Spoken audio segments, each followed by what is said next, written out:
Salut, c'est Franck Taluto. Après avoir évoqué sa reconversion dans un premier épisode, Damien Bridonneau se retourne cette fois sur son passage à Saint-Étienne. Une seule année, au final, ce qui paraît peu, tant elle a été riche en émotions, de son arrivée en provenance du Mans à son départ pour Guingamp, en passant bien sûr par le titre de champion de France de Ligue 2. Dessous de verre numéro 17 épisode 2, c'est parti.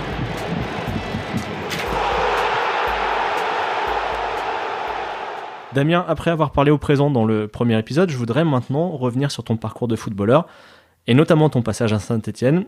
Je rappelle les faits rapidement, on est à l'été 2003, tu viens de passer 3 saisons au Mans, que vous avez fait remonter en Ligue 1, mais tu te retrouves sans club, c'est bien ça ?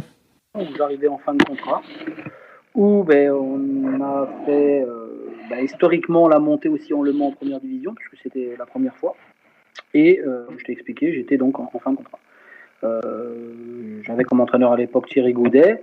J'ai joué sur les 38 journées, je crois que j'avais dû jouer 35 ou 36 journées ensuite, donc j'étais titulaire indiscutable de cette équipe. Mais j'ai eu un petit historique avec Thierry Goudet en début de saison, puisque en début de saison, Toulouse, qui était en Ligue 1, était intéressé de me recruter. Et Thierry Goudet, à l'époque, avait refusé. C'était un peu braqué sur ce début de saison. Ceci dit, j'ai fait mon année, on est monté, et au final, il ne m'a pas renouvelé mon contrat en excusant, en prétextant que c'était un choix. Stop. Sans plus d'autres discussions. On discutait complètement débile, puisque je méritais, en ayant pu jouer tout le temps et en ayant été tout le temps cité tout au long de la saison, faites comme ci, faites comme Damien, blablabla, c'est bien, enfin bref. Donc voilà, donc je me suis retrouvé où, en effet, j'étais en fin de contrat. Et derrière, je me suis retrouvé où j'ai été rejoindre l'UNFP et les chômeurs. Et j'ai été faire quelques matchs amicaux avec l'UNFP. C'était la première fois que tu te retrouvais libre, comme ça ? Libre de contrat, oui. Surtout que c'était un peu aberrant. J'ai signé 3 ans dans ce club, j'ai fait 3 belles saisons, au bout de la 3e on monte. Après, il y avait certainement l'ego de cet entraîneur qui était Thierry Gaudet à l'époque, c'est tout. Lui, il voulait tout maîtriser, il voulait tout gérer, et puis derrière, quand tu as des résultats, les gens, c'est comme des moutons, ils se sont fiés à ses exigences, et dans ses exigences, certainement que Damien Bridonneau, il avait fait le choix de ne pas le conserver, parce que Damien Bridonneau avait peut-être trop de pouvoir envers les supporters, envers le public, envers les gens, voilà, c'est le seul sentiment que j'ai. Derrière, j'ai été irréprochable, j'ai toujours fait de très bons matchs, j'étais en progression aussi dans ma carrière, donc j'étais au top, j'étais bien, donc voilà, c'était incompréhensible. Et tous les gens du club à l'époque se sont dit la même chose que moi, c'est pas possible, pourquoi on te garde pas, même en tant que doublure, tu vois, même en tant que doublure. Je sais pas ce que je vais donner en Ligue 1, comme a été le cas de mes amis Bonnard, Cousin, Thomer et compagnie, donc à l'époque. Donc voilà, je me suis retrouvé en effet, oui, en fin de contrat, et pour la première fois. Tu te souviens comment tu as vécu cet été-là ? Parce que tu avais sans doute des engagements financiers, familiaux. J'étais déjà propriétaire puisque j'avais acheté une maison sur le Mans. J'avais fait construire une petite maison. Déjà quand je suis arrivé, j'étais un ami qui habitait le Mans, qui était en plus constructeur. Donc avant mon arrivée, ma signature au Mans, j'étais déjà encore dans l'immobilier. Donc en effet, j'avais un crédit comme tout le monde. Mais bon, j'étais en fin de contrat. Mais derrière, bien sûr, tu t'inscris aux ACDIC, au chômage, et puis quand même, quand tu es footballeur, tu perçois le plafond, donc t'es pas trop malheureux, et en sachant que de toute façon, j'avais fait 3 belles saisons, je viens de faire monter en Ligue 1, donc j'étais sûr de moi de retrouver un autre club. Maintenant, c'était à moi de me dire quel choix je vais faire. Pour ta petite histoire, entre le moment où j'ai été en fin de contrat et j'ai fait ces divers essais, j'ai fait un essai ici à Bastia, et à l'époque, à Bastia, on avait joué 2 matchs, un match à domicile contre Salonique à l'époque, et en deuxième avec le Benfica Lisbonne. Et c'est là, pour même te dire, que j'ai joué contre Cristiano Ronaldo. D'accord, je ne connaissais pas cette histoire. J'étais avec l'UNFP, et Bastia, il y avait Ferreira là, qui s'était blessé. Et il ne savait pas s'il allait reprendre pour le début de saison, et c'est là que j'ai été faire cet essai, moi. Et dans ces 2 semaines, j'ai pu jouer 2 matchs amicaux. Il m'avait demandé de rester, donc j'ai fait ce deuxième, et directement, j'avais joué ce jour-là. Je crois que c'était du côté de Vichy ou un truc comme ça, contre Lisbonne, et un certain Cristiano Ronaldo qui jouait. Ferreira avait pu jouer ce match, et j'étais rentré le dernier quart d'heure, je crois. Et ensuite, les dirigeants comme Christophe Gatti à l'époque m'ont dit, écoute, c'est un peu compliqué, je pense qu'ils avaient des problèmes de finances, c'était toujours compliqué à Bastia, que je suis allé aussi cette année-là avec l'UNFP faire le tournoi FIF Pro qui était en Hollande, à l'époque, à Amsterdam. Donc j'étais parti aussi avec l'UNFP, on avait été faire ce tournoi-là, donc ça nous permettait de jouer. Et ensuite, je suis rentré au Mans. Et en rentrant au Mans, j'avais rappelé le club en demandant si je pouvais m'entraîner avec les jeunes sur de formation. Et c'est là que Le Mans, donc Thierry Goudet, avec l'équipe qui était en Ligue 1, avait commencé donc leur préparation, les premiers matchs. Et comme il n'y avait pas trop de résultats, Thierry Goudet, pour te dire, m'avait demandé de venir m'entraîner avec eux. Et les gens, pareil, me disaient, Damien, reste, pars pas. Et c'est là que Saint-Etienne est venu. Et donc Christian Villanova m'a appelé pour me demander si ça m'intéressait de venir au club. Donc quelques jours. Et d'ici, si ça se passe bien, voilà, que derrière, ils aimeraient peut-être me proposer un contrat. J'ai dû prendre ma décision en 2 minutes. Et du coup, je me suis dit, Saint-Etienne, je fonce, j'y vais. Parce que de toute façon, dans ma tête, Le Mans, voilà, c'était fini. On va évidemment développer ça. Je voudrais juste revenir sur la petite histoire que tu me racontais avec Cristiano Ronaldo. À l'époque, est-ce que tu te rends compte du potentiel de ce gamin, ou c'est plus tard, quand tu as commencé à voir son nom et son visage sortir, que tu t'es rendu compte que tu avais joué contre lui ? Alors non, parce que ce jour-là, je me souviens très bien, quand je te dis que Ferreira, il avait pris un bouillon, mais un truc de fou, par Cristiano Ronaldo à l'époque. Donc, oui, en effet, ce jour-là, je dis, waouh, putain, il est trop fort. Et j'entendais les gens un petit peu parler, parce que je me souviens à cette époque-là, il y avait des caméras, des reportages. Je dis, mais c'est qui ces gens-là ? Et en fin de compte, c'était la télé de Lisbonne, hein, qui venait en plus faire un reportage sur lui. Donc, il y avait l'artillerie qui était sortie. Je te dis, c'est un match amical, t'as la télé portugaise qui est là, enfin, c'est aberrant, quoi. Et en l'occurrence, il avait fait un super match. Je referme la parenthèse donc, pour en revenir à Saint-Etienne. À l'époque, c'est Frédéric Antonetti qui entraîne l'équipe. C'est une personnalité assez particulière qui peut impressionner de l'extérieur, mais que ses joueurs en général défendent beaucoup. Comment se passe la rencontre pour toi avec lui ? Je connaissais le coach, bien sûr, puisque l'année d'avant, on avait joué aussi à Saint-Etienne-Le Mans. Donc, et puis Saint-Etienne, pour moi, c'était certes la Ligue 2, mais c'était pour moi un club de Ligue 1. Donc, de me dire de rebondir et de partir à Saint-Etienne, avec l'histoire, j'ai pas hésité. Je te dirais franchement, j'ai pas hésité. Le premier contact avec le coach a été très courtois. Derrière, quand j'ai commencé à faire mes premiers matchs amicaux, je m'en suis bien sorti, on va dire. Donc, il m'a demandé de rester un peu plus, une semaine de plus. Et un jour, Fred m'a contacté dans son bureau et on a discuté. Et derrière, il me sépare qu'il voulait que je signe et que je joue rapidement ce premier match à Sedan. Tu te souviens de tes premières sensations dans cette équipe, puisqu'elle restait sur 2 saisons, on va dire, très mitigées en Ligue 2. Le club n'avait pas trop de moyens, recrutait surtout justement des joueurs libres ou prêtés. Mm-hmm. Tu as quelles impressions quand tu débarques dans ce vestiaire ? Déjà, quand tu passes du Mans à Saint-Etienne, tu passes du coq à l'âne. Donc, tu sais, nous, à l'époque, au Mans, on était dans un préfabriqué en terrain d'entraînement. On avait un stade qui était un stade vétuste. Donc, tu arrives à Saint-Etienne, c'est tout. C'est l'histoire, c'est un stade, c'est tout ce qui est autour, la boutique, les gens dans la ville. Pour un joueur de football, voilà, tu es déjà tellement motivé que derrière, en plus en ayant un coach comme Fred Antonetti, qui est un Corse, après l'histoire c'est celle qui viendra après, tu te dis, quand tu vois le physique et la tête du coach, quand tu le vois dès le départ, tu sais que tu vas pas rigoler, le mec, tu comprends. Maintenant, quand j'ai eu mes premières sensations du groupe, oui, j'ai remarqué que derrière c'était un groupe jeune, que derrière il y avait quelques joueurs d'expérience, hein. Donc c'était aussi un honneur de se dire que le coach fait appel à moi, en sachant que moi j'étais quand même sur 2-3 années de très haut niveau en Ligue 2, puisque Le Mans, je te dis, on est monté la 3e année, mais on a failli quand même monter la 2e année.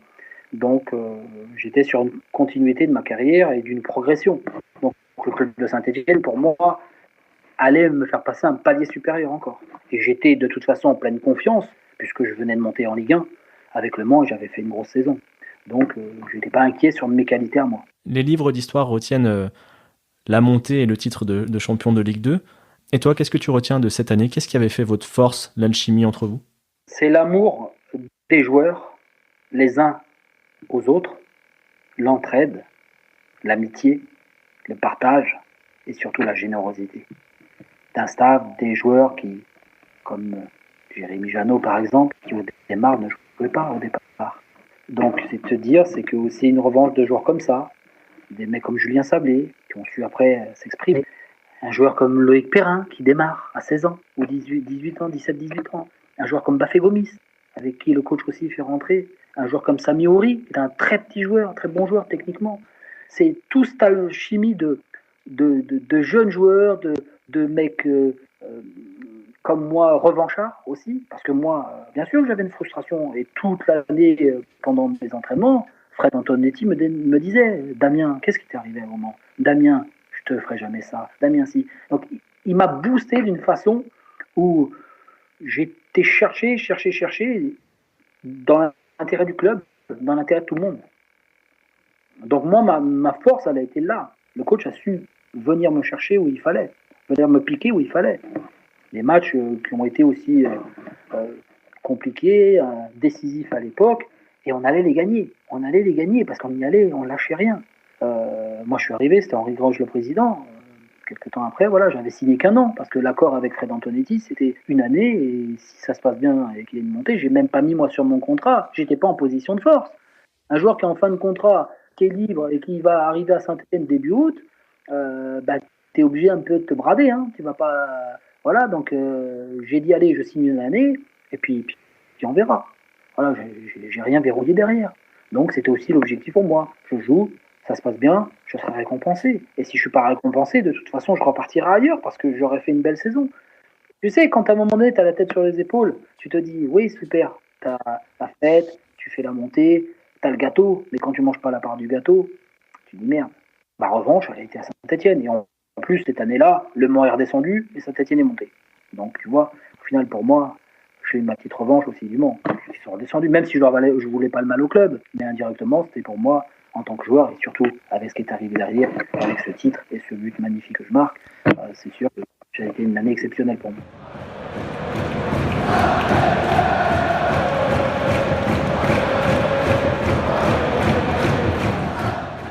On va y venir, je voulais juste m'attarder sur la génération 85, puisque j'avais prévu de te poser la question et puis tu l'as déjà mentionné. Bafé, Gomis, Loïc Perrin, Sami Ouri qui font leur début dans le groupe. Quand tu les vois arriver, tous ces jeunes-là, puisqu'il y en avait aussi d'autres, lequel ou lesquels te font la plus forte impression? Sportivement, ça a été Sami Ouri, la forte impression, parce qu'il était techniquement très fort. Sami, c'est petit joueur, petit gabarit, centre de gravité bas, les petits crochets, techniquement très fort. Bafé Gomis, lui, c'était le potentiel parce qu'il était très grand, très mince, mais très gentil, très doux. Ça bougeait pas d'une oreille. Je me souviens, on était au centre de formation, il était assis à côté de Frédéric Mendy et on discutait parce que les deux étaient très proches. Cette gentillesse et cette envie de respecter les anciens, tu vois, cette approche des anciens. C'était ça aussi à notre époque, de se dire, les anciens, on les respecte, on va porter le but par exemple, on va le ramener, on va faire ci. Et ces joueurs-là avaient cette reconnaissance, ce respect, tu vois, ce respect vis-à-vis des anciens. Et Loïc Perrin, par sa gentillesse, sa générosité et puis son travail. Loïc, il était en train de travailler, il disait rien, il n'y a pas un mot qui dépassait. C'était le gendre idéal. Tu vois ce que je veux dire? Quand tu vois la carrière que les uns et les autres ont faite, et ben au final, celui que tu t'es dit le premier, c'est celui qui m'avait fait le plus grosse impression. Là, c'est celui qui a fait la carrière plus que raisonnable, mais pas les carrières qu'ont fait Loïc ou qu'ont fait Bafé, ça c'est clair. Donc aujourd'hui, je tiens à féliciter d'ailleurs tous ces joueurs-là d'avoir fait leur rencontre et leur connaissance. Et puis c'est des joueurs qui aujourd'hui, comme Loïc, comme Bafé, tout ça, me font me dire qu'un jour, je dirai aussi à mes amis, à mes enfants, j'y étais. Voilà, avec ces gars-là, on s'est connus. Il avait, tu vois, mon fils ton âge. Et voilà, donc ils ont fait de très belles carrières tous les deux. Et respect, bon, tout simplement. Mais de toute façon, tu savais que ça allait se passer comme ça parce qu'ils étaient comme ça. Ils étaient prêts. Et ils ont écouté. Et ils ont travaillé. Et le travail, il y a la récompense à un moment donné. Voilà. Est-ce que tu as suivi le dernier match de Loïc, justement, la finale de la Coupe de France et cette expulsion ultra rapide? Ouais, ultra rapide, mais je pense pas que ce soit l'émotion. Voilà, tu sais, le football moderne maintenant, c'est vrai que voilà, c'est beaucoup plus compliqué avec la VAR, avec tout ça. Il y a des choses que nous on pouvait se permettre à l'époque. Aujourd'hui, je mettrais les tacles que je mettrais moi à l'époque, j'aurais rouge tout le temps. Ça c'est clair. Mais tu l'expliques pas. Il y a que lui qui peut savoir pourquoi il s'est engagé aussi fortement comme ça. C'est malheureux à voir parce qu'il méritait pas ça. Et c'est d'ailleurs ce que je vais pas retenir. Moi, ce que je vais retenir de Loïc Perrin, c'est que c'est un joueur gentil, un joueur magnifique, un joueur sérieux, un joueur avec qui tu peux aller à la guerre. Donc respect à Loïc et à toute la carrière qu'il a faite et derrière, bon, bien sûr, j'ai mal au cœur pour le club aussi, pour lui aussi, mais derrière, c'est quelqu'un de fort et c'est quelqu'un, on va pas lui en tenir compte. Hein.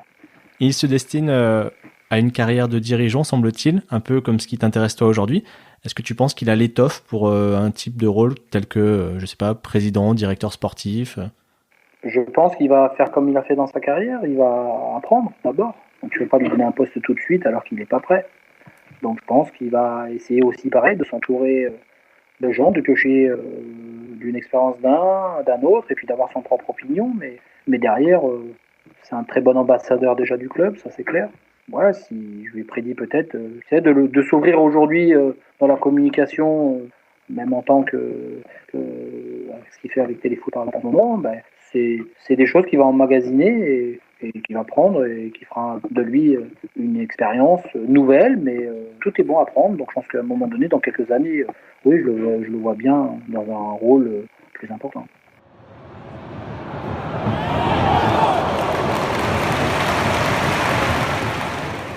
Je reviens sur votre aventure commune en 2003-2004. Il y a deux moments forts et deux symboles auxquels tu es associé. Le premier, c'est que vous officialisez votre montée à Niort, chez toi, sur le terrain de ton club formateur. Ouais, je me souviens bien. Fred Mendy qui nous marque ce petit but. 1-0. Et derrière, oui, Senior, c'est ma ville, le stade plein. Les Stéphanois, tout le monde excité. Je me souviens bien ce jour-là, je suis reparti même en slip de la pelouse, puisque les supporters, je donnais slip, chaussures, j'ai donné shorts, baskets, j'ai tout donné, donc je suis rentré en slip dans les vestiaires. Et oui, pour moi, c'était en plus très fort parce que on concrétisait chez moi, dans ma ville, avec toute ma famille, mes amis, au stade et avec ce grand club qui est la Saint-Etienne. Donc à l'époque, c'était pour moi un sacré souvenir. Le deuxième moment fort, c'est que c'est toi qui inscris le but qui vous offre le titre de champion de Ligue 2, 85e minute. Je pense que toutes les personnes qui nous écoutent l'ont vu et revu, mais il est toujours disponible sur YouTube. Volley acrobatique. Dit comme ça, pour toi qui, d'après Football Database, j'ai regardé, a marqué 9 fois en 426 matchs pro, ça paraît improbable. Bah oui, parce que déjà, je suis pas un buteur, ça c'est clair. Mais je te dis, j'étais tellement porté à Saint-Etienne sur toute cette saison, qui a été magnifique, que même moi, je savais même pas où étaient mes limites. Donc ce jour-là, je m'en souviens très bien, parce que le coach me dit quelques jours avant qu'il allait faire jouer Patrice en tant que titulaire, puisque soi-disant c'était un de ses derniers matchs, et que pour le remercier aussi de la saison qu'on a toutes fait ensemble, et c'était de le faire jouer. Donc j'avais un peu les boules, parce que moi c'est pareil, c'était le dernier match, c'est à domicile, un match important parce que si on gagne on est champion, le stade plein, l'ambiance, ma famille, mes amis. Donc voilà, ça aurait été voilà, la fête au village et je voulais participer à ça. Donc au final, j'avais un peu les boules, oui, parce que j'étais sur la feuille de match remplaçant. Et ensuite, donc Patrice marque un but. Donc oui, tout le monde est content. Derrière, je devais rentrer à la mi-temps, je rentre plus tard. Et là, je me suis échauffé du côté des Green Angels là-bas. Et comme j'ai toujours été, à l'époque, peut-être plus proche des Green Angels que des Magic fans, j'avais des amis qui faisaient partie du COP des Green. Et voilà, donc je discutais en même temps un peu avec eux à l'échauffement. Et puis Puis je sais pas, est-ce qu'il y a une fumée illicite qui est arrivée dans mes narines et qui a fait que derrière, je sais pas. Donc derrière, donc je fais mon entrée et ils égalisent à un partout. Je dis merde, en plus l'action un peu de mon côté, tu dis que j'en suis fautif ou pas, enfin bref. Donc voilà, je me dis il y a 1-1, il n'y a plus rien à perdre, c'est le dernier match, c'est la fin de l'année. Je dis allez, j'y vais quoi, je fonce. Et comme j'ai toujours eu un gros coffre physiquement, je dis allez, moi je suis capable de faire les va-et-vient sur le côté, d'aller centrer, d'aller faire les jeux de tête parce que sur corner je montais tout le temps. Le coach de toute façon sur les corners j'étais toujours présent. Avant de mettre ce but, je mets quand même la tête sur le poteau. Donc je me suis dit bah écoute j'y vais quoi, je fonce. Hein.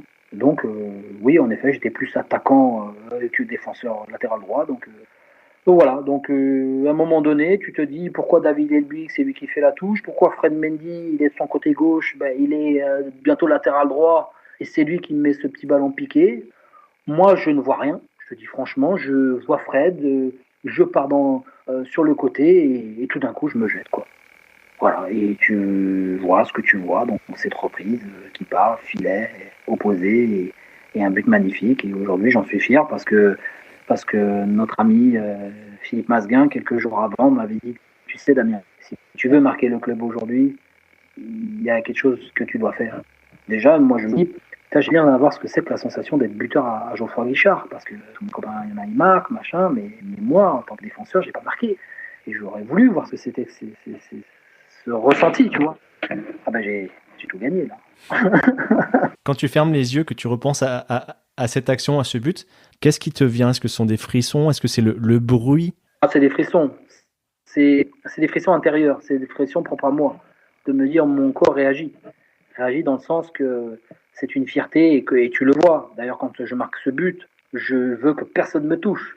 Je pars, j'écarte tout le monde. Je dis non, non, non, parce que derrière, c'est quelque chose avec Philippe. C'est que Philippe, c'était mon ami, hein, à qui j'étais à Saint-Etienne et qui m'a même fait les 400 coups là-bas à Saint-Etienne, mais avec qui j'ai partagé ce moment-là, puisqu'on en avait parlé quelques jours avant. Et derrière, j'ai été surtout remercier ma famille, ma femme, mes enfants à l'époque, et cette petite revanche, je leur dis regardez, je suis là. Ça a été pour moi le final d'une saison extraordinaire avec Saint-Etienne, d'une revanche aussi avec Le Mans par rapport à ce choix de ne pas m'avoir fait re-signer à l'époque, mais c'était un mal pour un bien au final, et puis un petit peu d'égoïsme.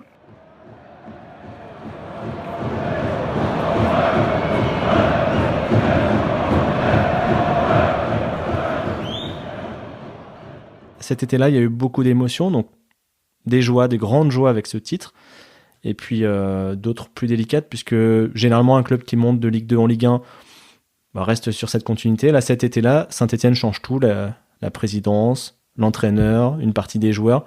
Tu gardes quel souvenir de cette période? On m'a renouvelé d'un an. J'ai re-signé, non. En fin de compte, l'histoire, c'est que, arrivant en fin de contrat comme ça, donc comme tu le dis, Henri Grange se fait virer, Fred Antonetti se fait virer, donc tout le staff donc de Fred, Christian Villanova comme Jean-Marie De Zerbi. Après, fin fond de l'histoire, nous les joueurs, on le sait, on la connaît l'histoire. Donc on savait déjà qu'il y avait autour du club Elibo qui était en train de tourner, en train de traîner, et que derrière, les choix qui ont été faits du club, ça avait été correct parce que Fred Antonetti méritait, Fred Antonetti peut-être avait besoin d'avoir peut-être plus de pouvoir à l'époque, mais ce qui était logique, puisque il est arrivé où on lui avait donné certains pouvoirs, mais qu'il en aurait voulu plus. Et je pense que le prétexte a été que de ne pas renouveler Christian Villanova, c'était en fin de compte piquer et aller faire mal Fred Antonetti. Et par solidarité, et en plus quand tu connais les Corses et tu sais comment ils sont, je pense que voilà, c'était plié d'avance. Donc on aurait beau dire ce qu'on voulait. Donc pour ma part, je me retrouve, oui, en effet, avec Fred Antonetti, je suis persuadé, oui, que j'aurais signé, hein, même si j'aurais pas démarré ou j'aurais démarré, parce que je te dis, j'étais tellement là-haut que rien ne pouvait m'arrêter. Et donc, je me suis retrouvé à fin de contrat. C'était l'année où, en plus, il y avait l'Euro au Portugal. Et j'étais au Portugal et j'étais à Lisbonne, en plus, en vacances, parce que ma femme avait de la famille du côté de Lisbonne. Et donc, les dirigeants changent. Donc Bernard Caiazzo devient président, derrière Roland aussi, Damien Comolli arrive, Vincent Hong Kong, Voilà, tous ces gens-là. Et on me dit, en l'occurrence Damien Comolli, que Eddie Bope est au Portugal, il est commentateur pour les chaînes de télévision, il va t'appeler. Donc, j'ai pas eu de retour donc, d'Eddie Bope, qui devait me voir à Lisbonne. Donc, je rentre du Portugal, donc je rentre à Saint-Étienne. Les dirigeants, donc stéphanois, me convoquent. En l'occurrence, j'ai rendez-vous avec Damien Comolli,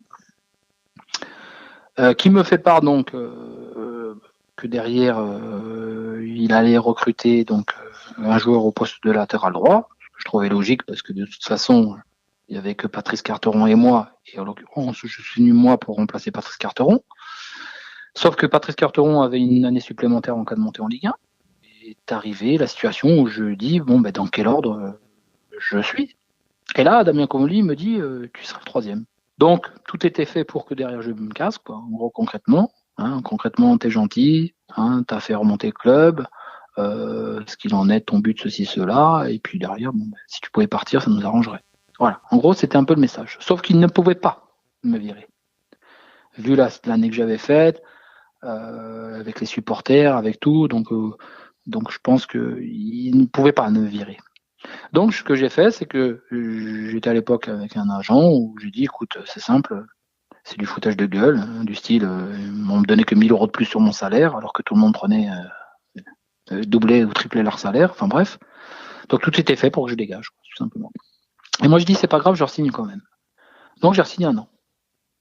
Je rentrais des bouts de match pour les matchs amicaux. Si tu regardes les matchs amicaux, je rentrais des bouts de matchs comme ça. Et derrière, à un moment donné, le championnat démarre et le coach convoque les joueurs. Et du coup, je suis pas dans la liste des 16 à l'époque.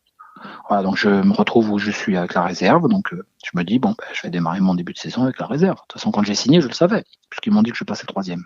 Sauf que moi, à Comolli, je dis, tu verras, que je ferai en sorte de remonter dans la hiérarchie à l'époque, ce que j'avais dit. Et du coup, 3 matchs, 4 matchs. L'Espagnol était pas trop en forme pour le moment, donc c'est Patrice qui a joué aussi. Et puis malheureusement, Saint-Etienne n'avait pas de résultat. Donc à un moment donné, j'étais même gêné parce que un jour j'étais au stade, je crois que c'était contre Monaco, et derrière j'entends le COP des supporters qui scandait mon nom. Alors j'étais dans la tribune. Alors il y a eu quelques articles à l'époque en disant, enfin de la part du club, que voilà, que je mettais les supporters avec moi, contre le club, enfin voilà, bref. J'ai rien dit, j'ai continué à bosser, et est arrivé un match amical à l'Etra, enfin un match de championnat, pardon, à l'Etra, où on jouait contre l'OL. Et là, il y avait l'artillerie, donc tous les dirigeants stéphanois étaient là, ce genre de ce match avec la réserve.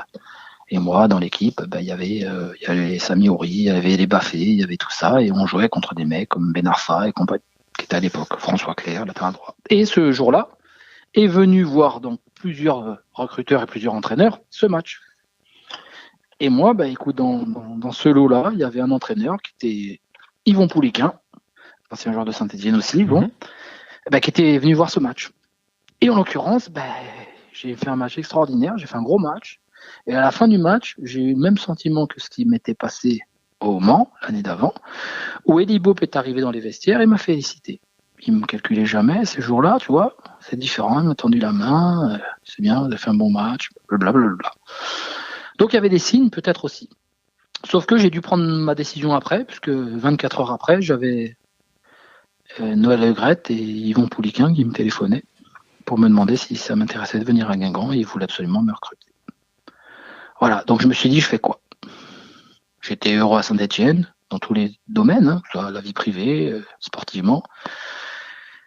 Et derrière, je me dis, merde, je me suis fait carotter l'année d'avant au Mans, j'ai pas goûté à la Ligue 1. Ça veut dire que j'ai toujours joué en Ligue 2. Là, je remonte en Ligue 1 avec Saint-Étienne, avec un club magnifique. J'ai tout pour réussir ici, mais je dois encore repartir. Et là, j'ai réfléchi, j'ai dit, écoute, j'ai 28 ou 29 ans, j'ai 2 gamins, j'ai galéré dans la vie. Je me suis dit, voilà, c'est maintenant ou jamais. Donc, j'ai donc accepté le projet de Guingamp et de rejoindre Yvon Pouliquin là-bas. Donc voilà, je dis, écoute, je vais faire la passe de 3. Écoute, je suis parti du Mans, je me pars de Saint-Étienne et je suis allé donc. Je me suis mis d'accord avec les dirigeants, donc je suis reparti au club. signé ma résiliation de contrat à l'amiable, parce qu'au final, on a fait un truc à l'amiable. Mais je pleurais.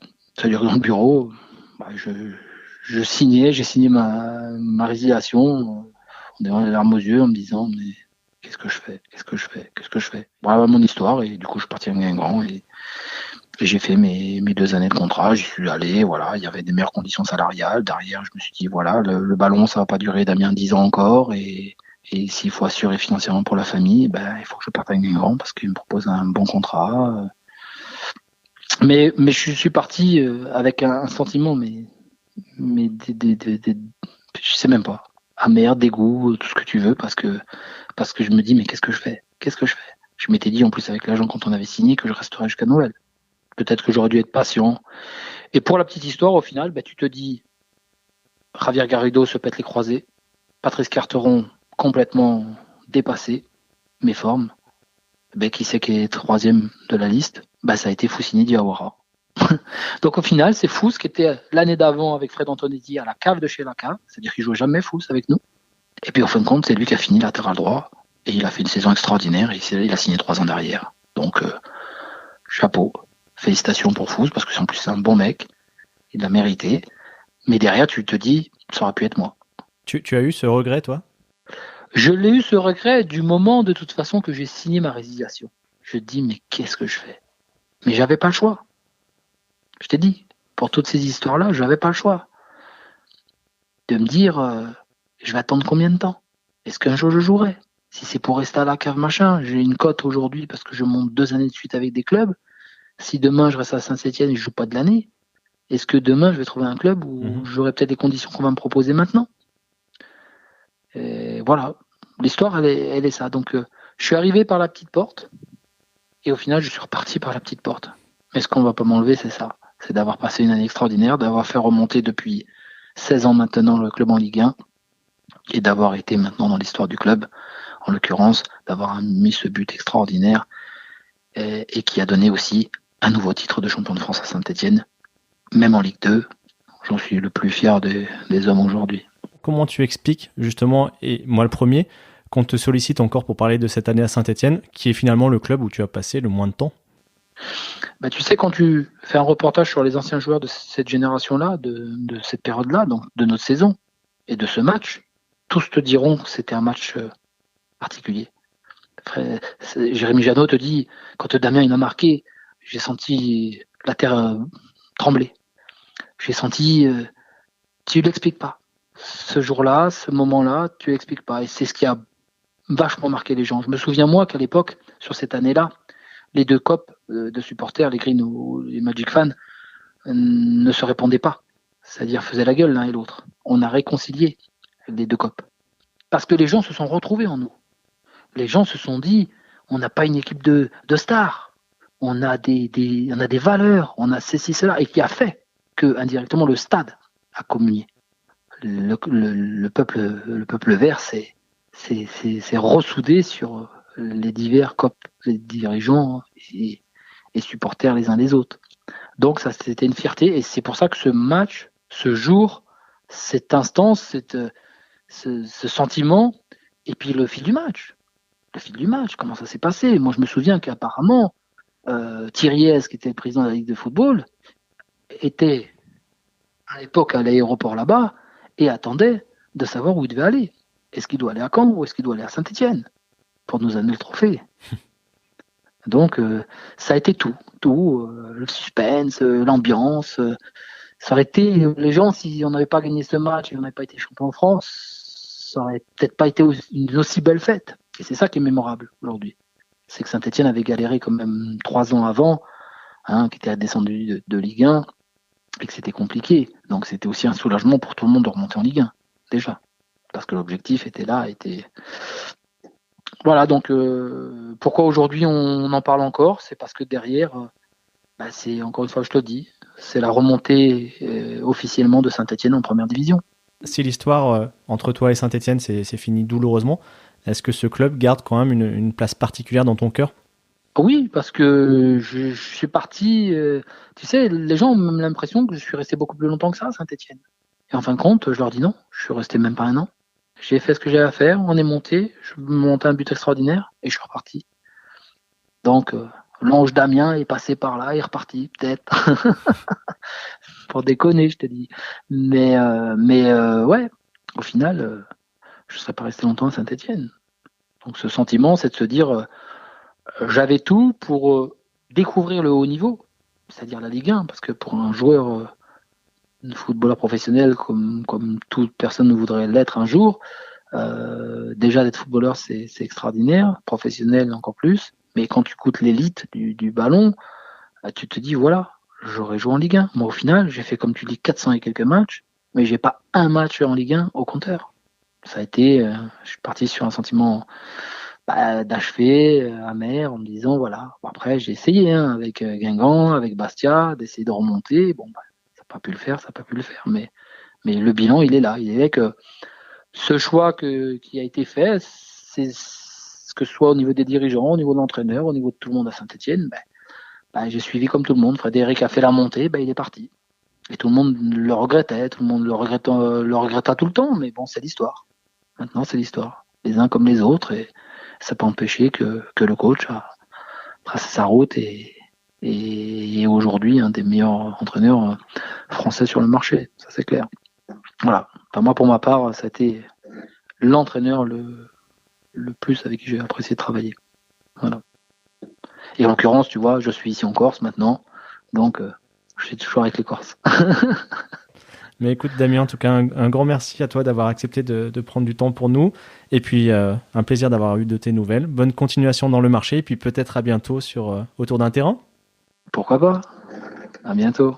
Merci à toi, Franck. Et puis, un gros bonjour à tous les supporters et tous les gens qui aiment les Verts. Et comme moi, oui, c'est gravé dans une petite place de mon cœur et allez les Verts. Merci à Damien pour sa disponibilité et merci à vous d'avoir écouté notre conversation. Si ça vous a plu, je vous invite vivement à partager le lien du podcast à vos proches et sur vos réseaux sociaux. Vous pouvez aussi lui mettre 5 étoiles et un commentaire sur Apple Podcasts, ça m'aidera vraiment à le faire grandir et à pouvoir vous proposer de nouveaux entretiens. Comme d'habitude, rendez-vous sur Facebook, Twitter et Instagram pour prolonger les échanges. Vous pouvez aussi m'écrire par mail à dessous-de-verre@gmail.com. Je vous souhaite de très bonnes fêtes de fin d'année et je vous dis à très vite. Ciao!